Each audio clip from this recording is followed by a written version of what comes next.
right, so today I wanted to have a chat about getting good reference photos because we had our Australia Zoo art retreat a couple of weeks ago, which absolutely flew by, but that was all about getting reference photos and then creating a painting from our own. And like I always sort of stress to my students, as they get better and better, so as they've been with me for a year or two, they've learnt the techniques and now they're wanting to get better as artists. So they're more confident to be able to work from their own photos. And then you don't have any worry about copyright issues if it's your own photo. So essentially, I feel, especially as a realist artist, we kind of need to be pretty good at, we don't need to be a world-class photographer, but we do need to be getting better skills at taking photos, I suppose, and taking it a bit serious. Like, we're not just taking little happy snaps. When we're thinking about taking photos for a reference image, we really want to get, the best we can get. So that's what we were sort of looking at a little bit at the retreat. We were taking some amazing photos, which I'll share some a bit later and I sort of go through what I was sort of thinking when I was taking them. And then Sunday, we went out with Matt Barris, who's a fellow who lives at Hervey Bay, and he kindly said he would come and show us some tips and tricks, because he takes all his photos with his Samsung phone camera. So and I'll share a few of those as well. And I've got some tips there that I wanted to run through that we had.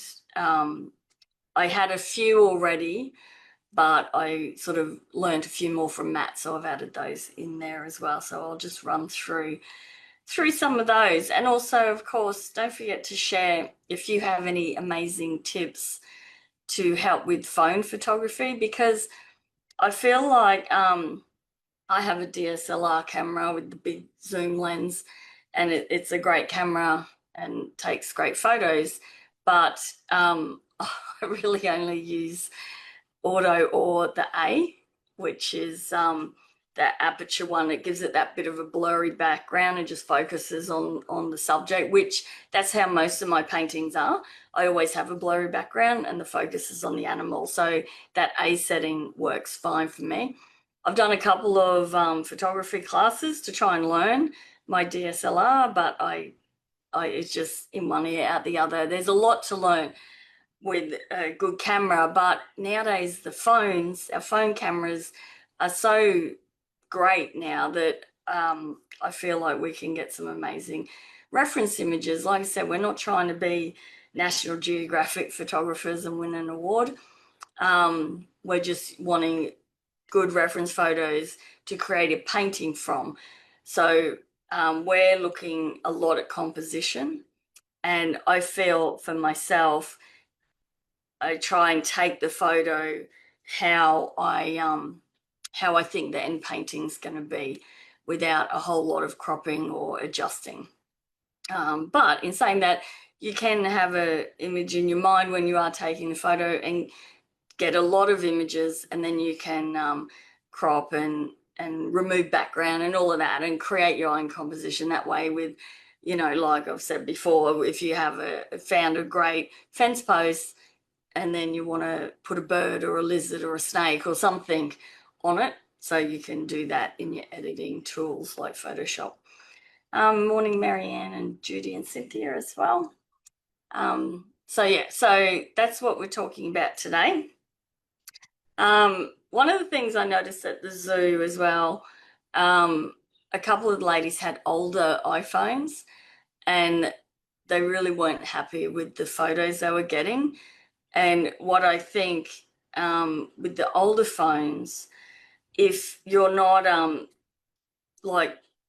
I think you should probably look at different subjects maybe. So with an older phone, and even some of the newer phones, the zooms aren't brilliant. Okay, so when you zoom right in, sometimes it gets a bit blurry, especially if you're not using a tripod. because the more you zoom in, the more any little shake can make it blurry. So I think if you've got an old phone and your zoom's not good, then you're not going to get great photos, say, of the giraffes that are right over there, or if the tiger's way at the back. So I think you just have to resign to the fact you're not going to get good photos of those. So you're better off focusing on what animals, if this is if you're at a zoo, of course, at what animals you can get a good photo of. So what animals are like that don't move too quick and are more stationary, or are more at the front of the enclosure, or which there was a lot of lizards, of course, lizards and snakes, things like that. The crocodiles, they don't move too quick either. Um, there's the bird aviary section where you could walk through as long as the birds were just sort of sitting on the feeder or somewhere. So I think we've got to change our mindset. Actually, the lemurs and the meerkats also would have been fine to probably get decent photos. So there were a lot of options there. And we just have to adjust our mindset. And instead of going, oh, really, you might want to paint a giraffe, but if you don't have the right camera, then you got to think about, all right, let's just not worry about that today. Maybe in the future, I'll get something better and I'll get those in. So when you go out just on your, even if you just go to the local park or whatever, go out intentionally to get reference images, then just go within your limitations, I suppose is what I'm trying to say. So don't get disheartened if you can't get great photos of like a moving bird or something with your phone. Just focus on what you can get, what is there. There's so much around us all the time. Like we noticed that we went to the Botanic Garden Sunday with Matt, and there was so much to photograph. When you actually stop and look and you're intentionally there to take photos. Good morning, Bev, as well. So, yeah, so you don't really need the big good camera. It does help if you want to start zooming a long way as well. So I have a iPhone 16 Pro. So I knew when I got my latest phone, normally I don't go with the Pro, I just get the normal phone. But I went with the Pro knowing I wanted to use this more for taking reference images. So I decided to spend the money rather than buy like a new camera or get big lenses and things like that. I decided I'd spend the money on this and have it as a good camera. And I must say it is good. The zoom, it's the same thing. If I have a tripod, the zoom's really good, but the minute you zoom right in, like I said, any little shake can make something blurry. So that if you want to zoom in on anything, then definitely use a tripod. But whereas my big camera with the big lens, it has, the big lenses, they cost like $1,000 just for one lens.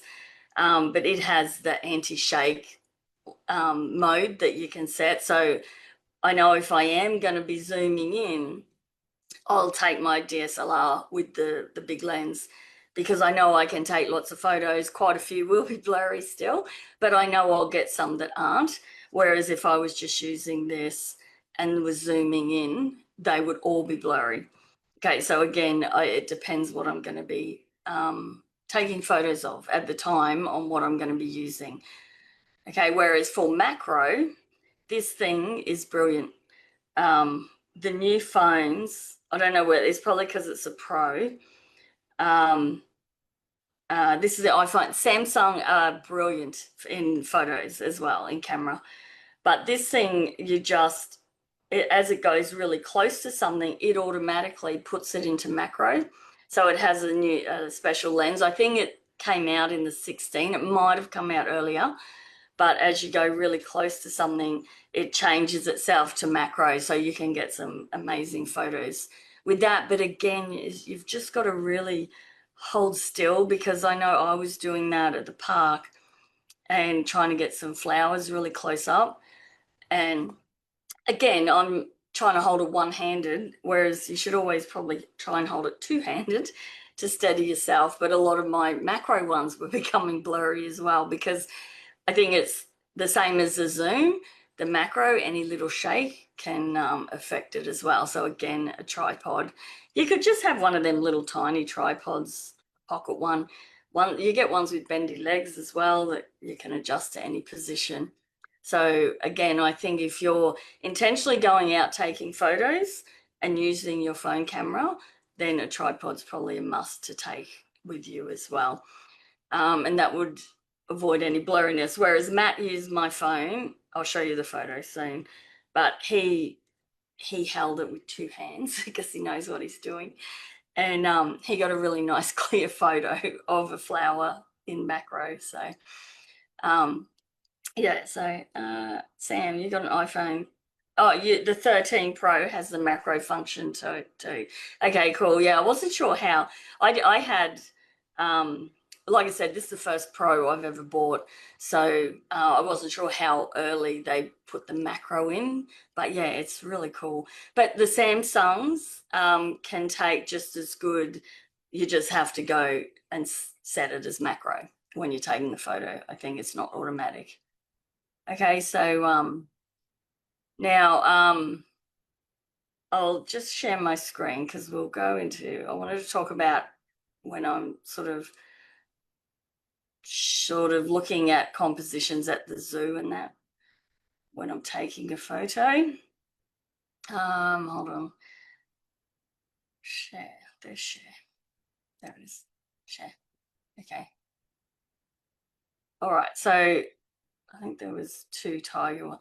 I took a lot. Okay, so when you see an animal, so of course this was through glass, so but it's good enough. Like if you zoom right up, these would be a little bit blurry. Okay, but they're good enough. They're not, like I said, we're not entering National Geographic or anything. You can see everything you need for a reference image. I took a lot of this. These are just two I grabbed. So I could have some more that are a bit sharper maybe.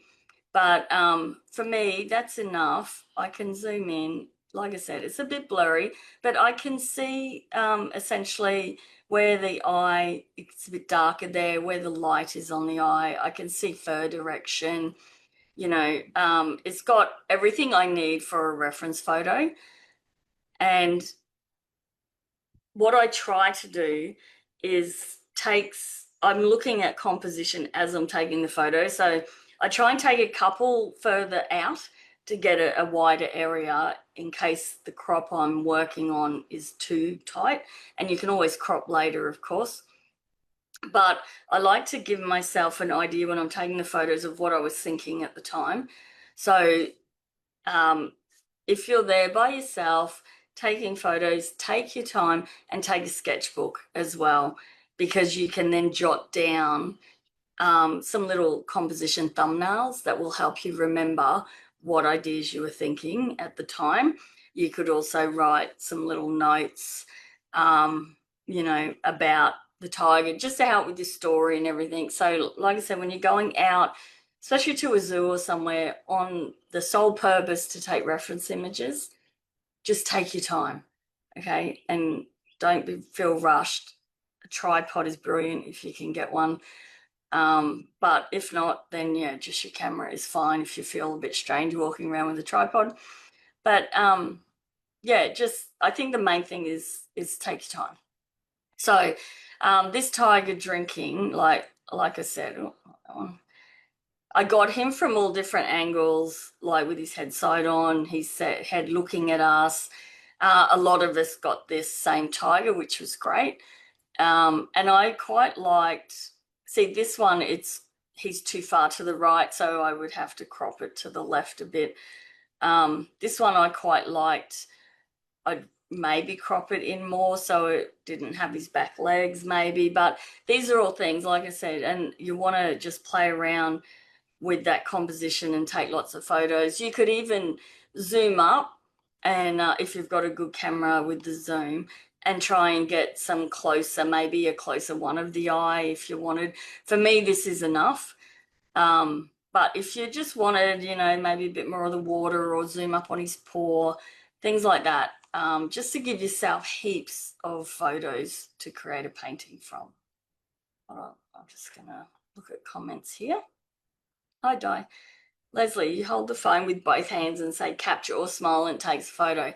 Yes, Leslie, that is brilliant. But the guys were doing that on our trip to the Botanic Gardens. I'm guessing you have a Samsung though. Let me know if yours is a Samsung, because that's what Matt does. I'll go into it a bit more why he uses that all the time, and it is brilliant because it stops any shake when you press click the button or push on the screen. The Samsung it's just a setting in your camera settings that is voice command, and you could use smile. Oh, there was about 3 or 4 different words, and so you're holding your phone with 2 hands, nice and steady, and you just say smile and it takes the photo. Whereas we were trying to figure out how to do it on the iPhone. If anyone knows, let me know. But you can do it, it's just got to be set up. So it wasn't as easy, I don't think. Well, we couldn't figure it out as easy as Matt just changed the setting, and he uses a Samsung. He just puts the setting on for voice command, and it works. So whereas with the iPhone, I have to research it. I couldn't get mine to do it.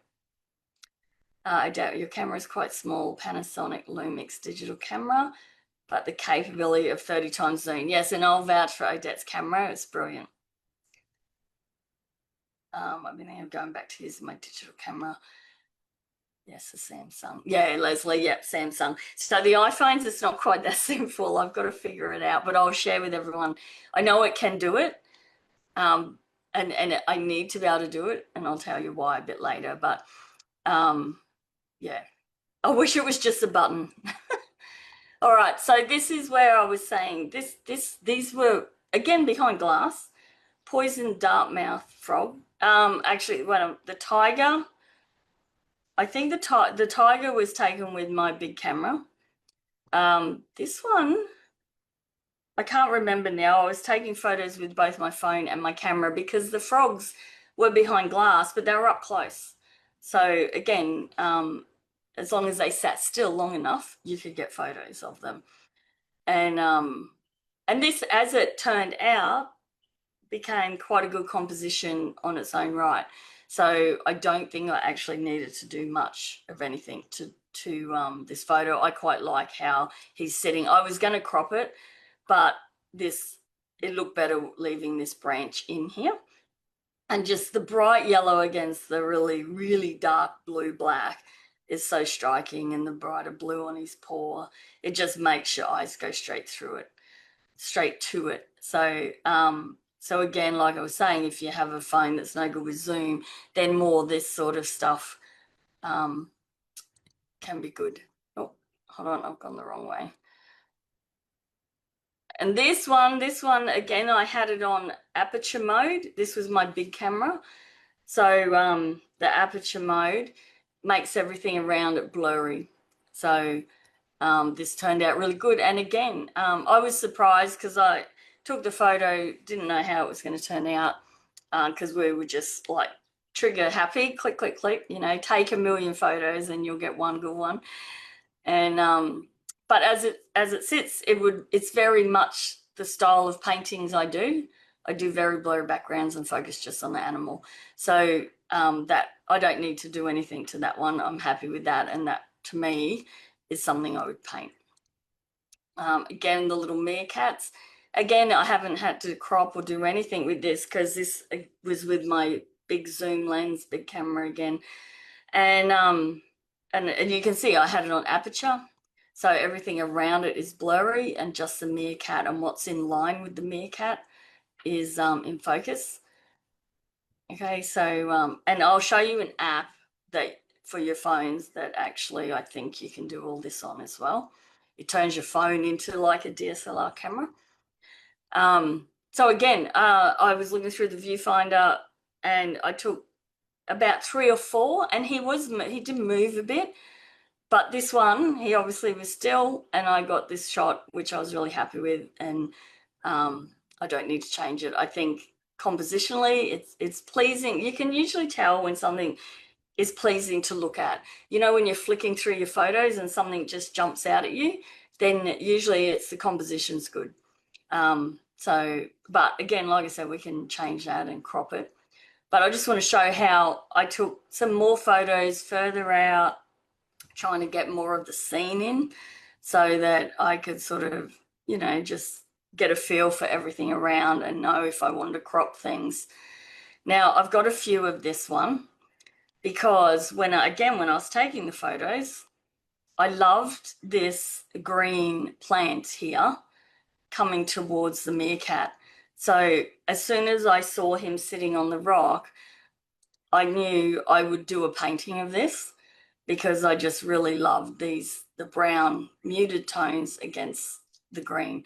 So I took quite a few. I took landscape, portrait. I had his head in different angles because I knew I will do a painting of this. I don't know when, and I'm not sure if I'll do landscape or portrait, but I've got about 50 photos of this meerkat with this plant. I've even got a zoomed up one of the plant in focus in case I decided I wanted to do the plant more focused than blurry.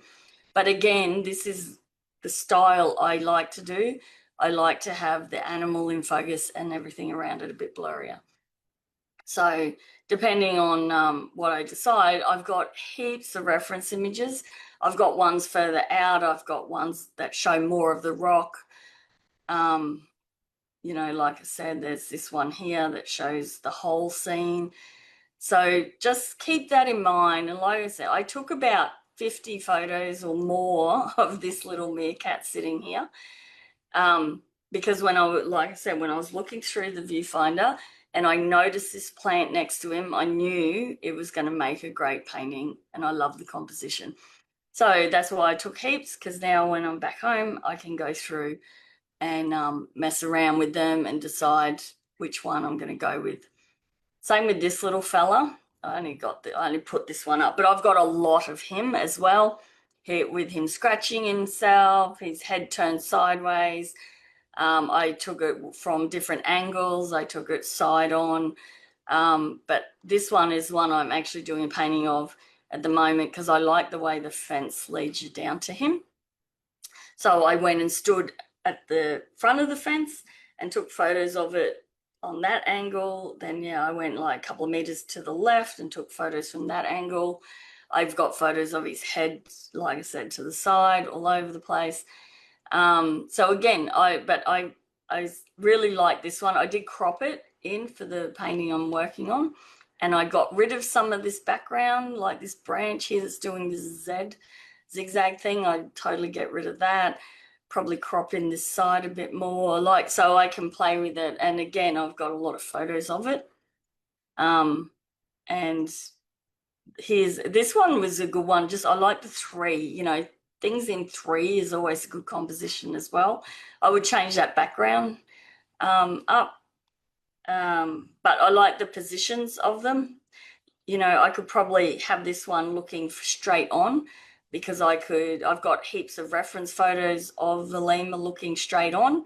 So I could use his body there, but just turn the head, you know, by cropping that and putting it over here if I need it, or just when I'm transferring the line art, I can just turn his head that way. So this is why it's really good to get lots of reference photos. If you're not great at just, you know, you might not be brilliant at drawing freehand, so you can use your photos for all of that. Hi, Joe. All right. What else did I have here? So they were all from the zoo. Let me just stop sharing there. Just checking my notes here. So yeah, so that, just think about your compositions as you're taking photos. The other thing, when you are trying to get reference photos of animals, try and go, if you're going to a zoo, try and go when animals are more active. We found early morning or late afternoon, we found around 3 o'clock, the animals started to get more active. It wasn't quite as hot, 3 or 4. The zoo shuts at 5. and there's way less people there because they've all gone home. So either get there early and go and check them out, or later afternoon. During the middle of the day, especially when it's hot, they're usually all sleeping. Okay, I find that even with my farm animals here, the sheep, the cattle, everyone's sleeping from like 10, 11 through till about 1 or 2, and then they all get active again. So keep that in mind. Um, and then the other thing is, I've talked to other wildlife artists who, again, you've got to get good at taking photos. Their tip was to just sit there for a while. Because when you first, especially if you just say at a park or something and there's birds or something around that you want to take a photo of, when they first see you and you first sit down, they're very wary, I suppose, of you. Whereas if you just sit for a while and they get used to your presence there, then they'll go back to doing what they do naturally. Like, especially with birds, they'll start looking for food again and worms and all of that. And they're the best photos when the animal's actually doing what it normally does, rather than it just sitting there scared staring at you. You're better off to try and get photos of it doing its natural thing. Okay. I'm just checking my notes. I shared that. All right, I wanted to share this stuff from Matt and what we did on Sunday, and then I'll share a couple of the apps as well. Hold on, let me find that. Go to Matt's first. Let me share my screen. Share. All right. So these are Matt Barris, his name is. He lives in Harvey Bay, and Off the Lounge Photography. Now, all of his photos are done with a Samsung. It's a fairly new one.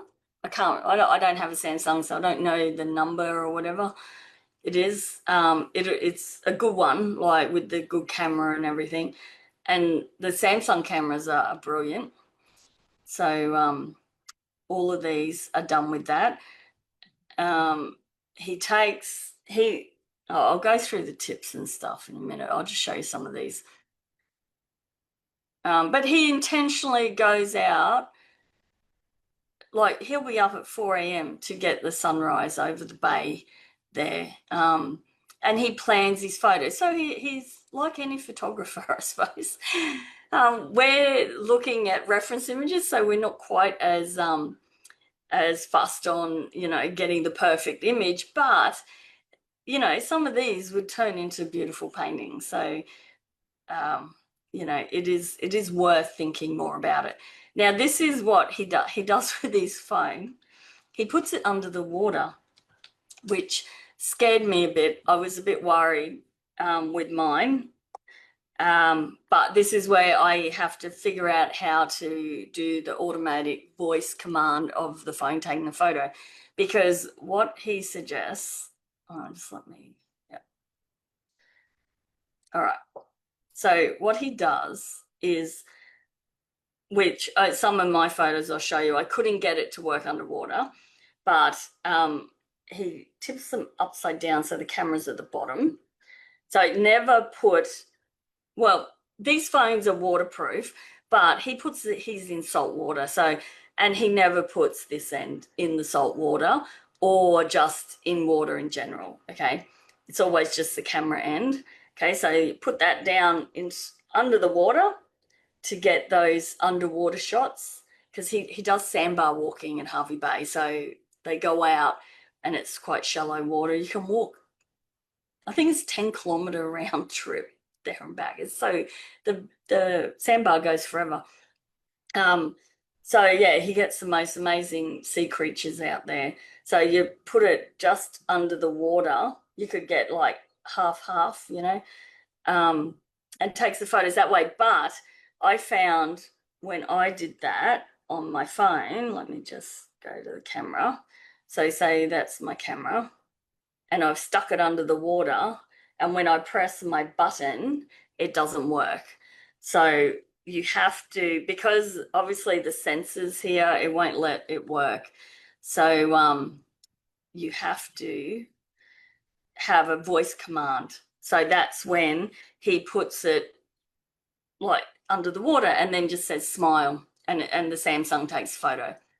Okay, whereas we were trying it on the iPhones by having it underwater, pressing the button, and it wasn't working. So I think you've got to have that voice command action happening. So I've got to figure that out. But yeah, he gets some amazing underwater photos just by doing that. So it's something to give a go with. Now I was these are at the Botanic Gardens that we were at in Harvey Bay, and just getting to different angles and stuff really helped. Let me just, I've got some tips here I wanted to run through. I just need to be able to see both.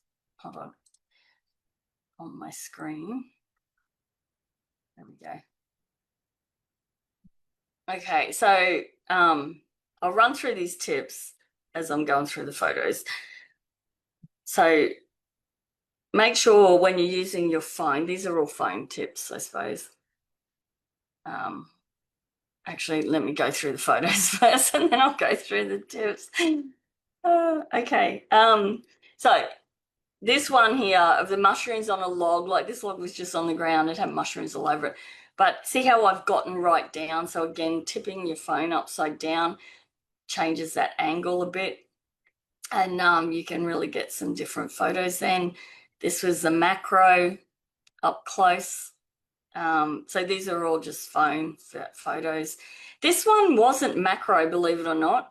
I actually I thought I was in macro, but I wasn't. I'd put it on 5x zoom. So the macro on the iPhones only works at just your standard 1x.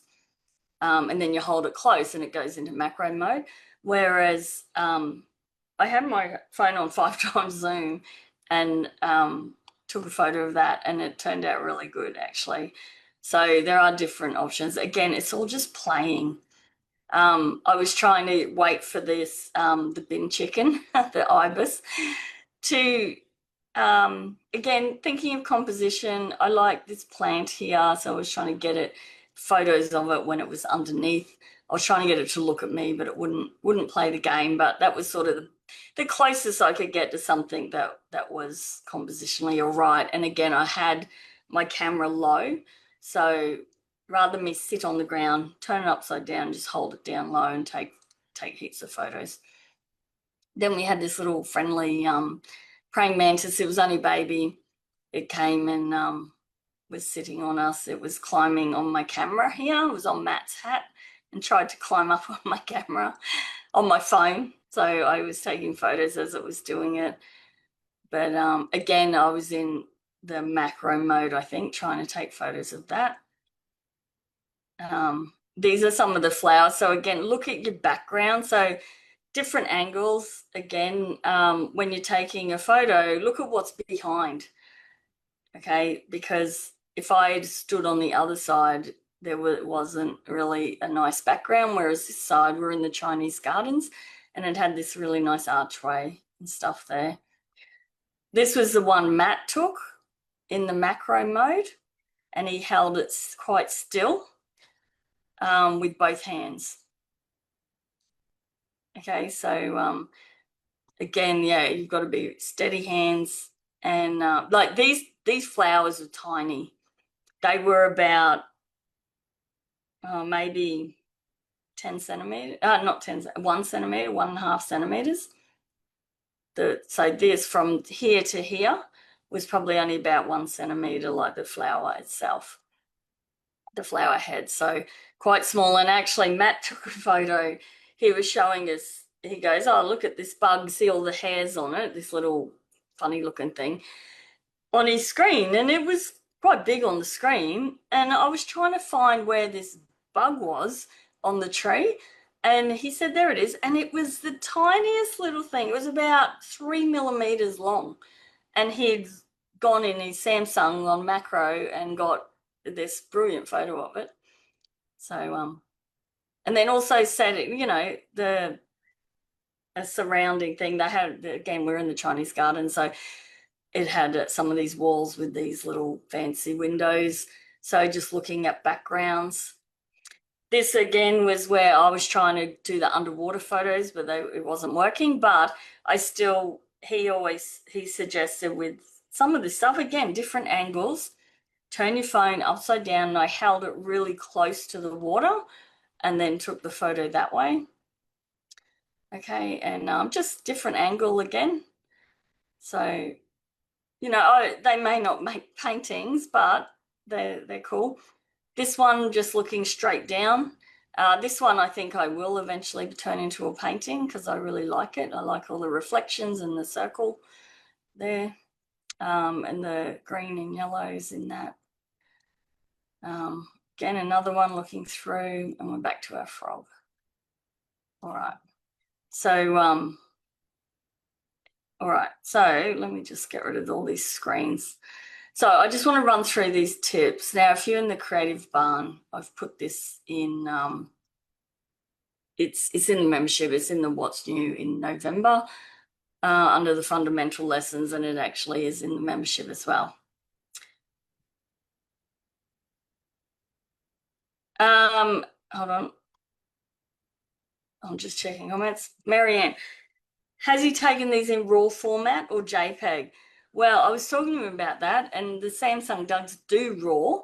So that's one of the things I was going to mention is if you can remember, turn RAW on. On the iPhone, it's pretty easy. It's just at the top here. Oh, when have I not stopped sharing? Have I stopped sharing? Hold on. Yeah, I have. It just says RAW. So a RAW file means you can, it captures more detail. So when you go to edit, you can, adjust things more, like even in the really pale areas, some photos might be a white, it just might be a whiteout. Whereas if it's in RAW, you can adjust it and actually see what's in that white area. So it's good to say if you're taking a photo of a white or a black dog, say, and instead of it just looking a white, you can do adjustments and you can actually see the detail that is in those areas. Now with matte, the other thing with the RAW file, it's a much bigger file, so it will fill your memory up more. But I was talking to Matt about this because he's been, the shopping centre want to use some of his photos, blow them up large, in a shopping centre, on some of the walls, you see they use big images.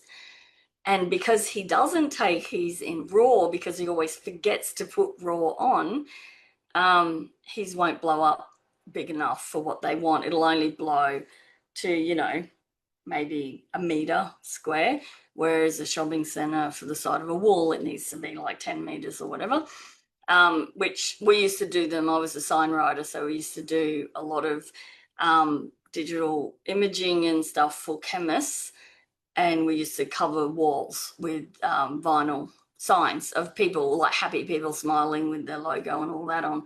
So I know exactly what you need to be able to blow it up that size. But yeah, that's what I said to him, Marianne, that he needs to start using RAW more. He just keeps forgetting to put it on. So I don't know if it's as easy as just a button on the screen with the Samsung. It might be something you set in the settings, but yeah, definitely take RAW file photos because you'll get a better image. Could you take it remotely with your Apple Watch under the water? Judy, yeah, probably, but it's just a matter of again, if you can tell your watch to tell the photo, because you got your hands busy like holding the phone. I don't really know how to use my watch, so and it's always dead. I hate that I have to charge it so often. So, but yeah, once you set your iPhone up to just do a voice command, then you don't really need to use your watch. But if you have to actually tap the watch holding the phone, I don't know that would be, it'd be a bit awkward probably. But you could give it a go, that's for sure. yeah, so let me just go back to my notes here. I'm getting to the programs, Marianne. I'm getting there. All right, so turn your phone up. Oh, wait on, let's go back here. So, when you're taking your photo, always go back in the camera. Oh, now you can see my messiness. But you hold your phone. This is iPhone. Hold your finger on it, and it will zoom in. So if it not zoom in, sorry, it will focus on that area. So say if you had a subject here and you just hold your finger on it, it would focus just on that area. So if say you're trying to take a photo of a bird in a tree, you just hold your finger on to get that focus there. Always make sure to clean the lens, of course. Turn your grid lines on. They're available in all the phones, which is your rule of thirds. So that will help with composition. So turn your grid on. There's also not only grid, there's a level as well, which will help you to get it level when you're taking the photo, especially if you're doing something with a horizon line. Zoom with your feet. So rather than zooming in all the time on your phone, walk towards it, okay? Move closer, okay? Because when you zoom in, it lowers the quality of your image. Okay, you're better off to get as close as you can, take the photo, and then crop it in a program afterwards. Using a burst mode. So if you have a moving subject, and you weren't sure, like you were a bit worried about getting the exact one. I know on the phone, the iPhone, you hold your finger on and go to the left, and it just takes heaps of photos. Samsung would have a burst mode as well. So that's one option. Another option for that, if you've got a moving animal, I know one of my students did it at the zoo. The tiger was walking straight on towards her. So instead of trying to take heaps of photos, she just took a video. And then she was able to go through that video and just use one shot from it. And, she can make sure the feet were exactly in the right position, the head was the right tilt, everything was perfect. So then she just sort of screenshotted that one still image from the video. So that's another option. Make sure you're holding steady, either use two hands or rest the phone or your camera against something like a fence or a post, something like that. Again, shoot in RAW if you can. Turn phone upside down, which gives you a different perspective. So just think about the different angles and stuff you're going to be working with. Bring the foreground in. So like that log with the mushrooms, or if you've got something, a lake or something you're taking a photo of, again, get down low and bring some of the foreground plants in. So it gives you that foreground, midground, background. It gives you those three sort of stages, and that'll give you more depth to your image as well. Again, the underwater one, if your camera is waterproof, turn it upside down and put it in there. But like I said, you need that voice command. Macro, get down low and close to your subject. And like I said, use a tripod. Then there's all different filters, so get familiar with those if you want. For us, because we're using it for reference photos for a painting, the filters aren't that important, but all the cameras have filters. It's just a matter of getting on your phone and playing with it. So yeah, you can change the filters around. Even black and white, Matt was showing us some that he took in black and white, and it gave it a much more dramatic effect, which looked really cool. But again, that's not really what we're looking at. We're looking at it for reference images. So another one he did say, my phone always, I'm guessing everyone's the same. When you turn your phone on, I know you probably can't see this very well, but with the iPhone, you swipe up and it gives you all the different settings, and it's always in 4:3. And he said if you change it to the 16:9, you can see the whole image on your screen then. So it's better to take a photo when you can see it. It's more like a camera, looking through the camera then. You don't have that black bar at the bottom. So changing it to the 16:9 frame is always good. Yeah, and then get familiar with your phone settings. Okay, so a couple of apps here. I haven't played with this yet, but it's called Reflex. So it's REEFLEX. I'll just write it in the thing. Reflex. Oh, Reflex. So it turns your phone camera into a DSLR, really.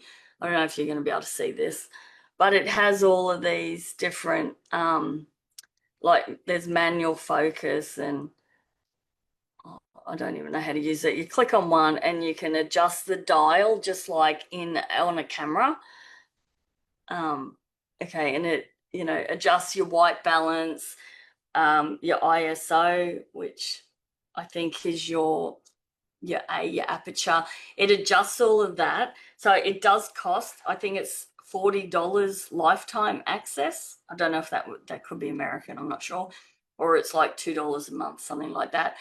But if you're finding you want to use your phone more, and you want a little bit more, say you've got you know how to use a DSLR and you want a few more options like your camera on your phone, then that app might be a good one because you can do more adjusting. But once again, keep in mind we are taking these for reference images, so we don't need them to be absolutely spot on, but it just that turns it more into that DSLR camera that you might want to use if you do want to take, if you're a bit of a photographer at heart and you want a bit more.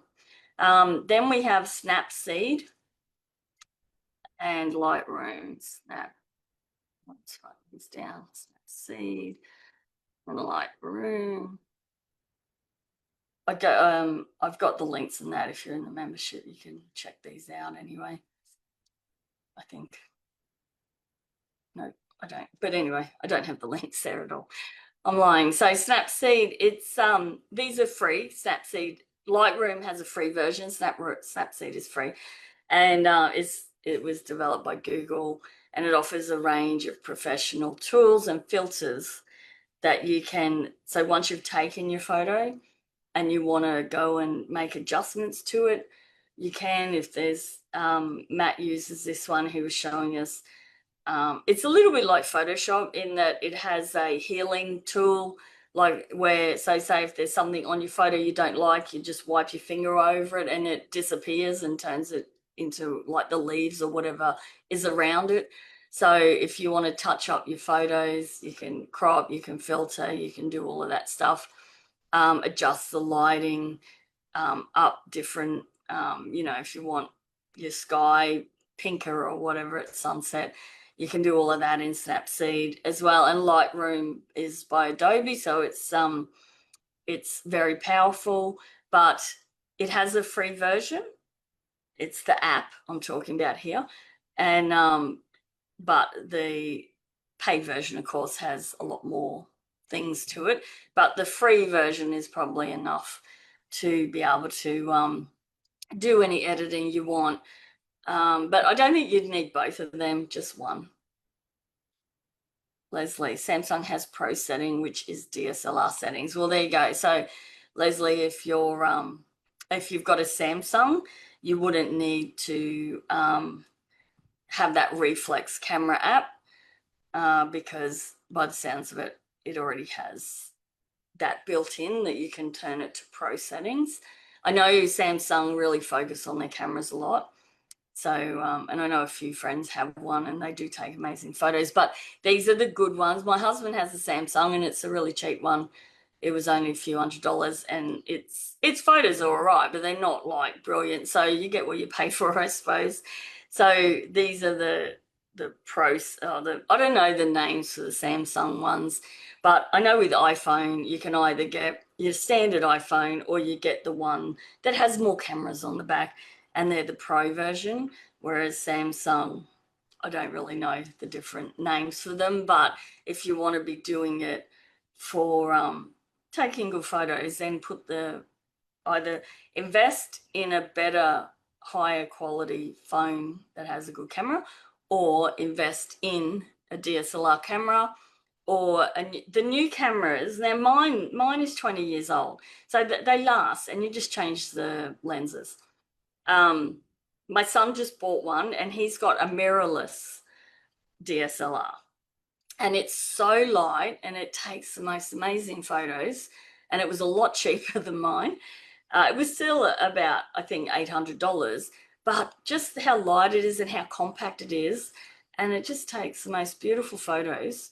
And that is where I think they're starting to go now. I'm not sure. I haven't looked into cameras, but the beauty I like with the phone is that you always have it on you, don't you? It just sits in your back pocket. You're not lugging around this huge camera with this enormous lens that it's compact. That's the best bit. So that's why I feel like if I'm purposely going out to take photos, I'll take my big camera. But in general, if I'm just going out for a couple of hours, we're going to do some sketching or take some reference photos like that, then I'd rather just take my phone because it's not a huge burden. Oh, Dad, use voice control to take photos. Yeah, I did all that yesterday. I couldn't get it to work. But I was out and about, so I was looking it up while we were taking photos. So I need to sit down and yeah. Donna got hers to work by saying turn up volume. If you haven't, Odette's got listed in the chat the instructions on how to turn your phone on. It didn't work for mine. So there was obviously something I didn't have set right. Donna got hers to work, and instead of saying smile, you say turn up volume, and it takes a photo. So a bit, yeah, nowhere near as easy as the Samsung, where you just click a button and tell it to use voice, and you just say smile and it works, or cheese or whatever. There was a few different ones. So yeah, no, I need to sit down and figure out why mine's not working properly. Hold on. I need to go back to my notes here. And then, of course, oh, wait on, we're still going through those. Hold on. No, we won't. I did all them. I did all the tips. So now, of course, go to YouTube if you want to learn some great tips of your phone. So I found a YouTube channel which is called iPhone Photography School, and it had heaps and heaps and heaps of videos on learning how to take great photos with your iPhone. I couldn't find a specific Samsung one, like that one's called iPhone Photography School. I thought there might have been a Samsung photography school, but I couldn't find one. But I'm sure there's something there. So if you just Google it. And then there was also one by Alex Armitage. Again, if you're in the membership, I do have these links, but he it's just a general taking, like 10 tips for taking good photos with your phone. So it didn't matter whether it was an iPhone or Samsung. And it was a really good video, just going through just different tips, like what to look for, how to set something in a composition, all of that sort of stuff. So there's a wealth of information on YouTube, as we all know. So that's sort of, they're my tips, and I just hope I get you thinking about when you're taking reference images, what to look for.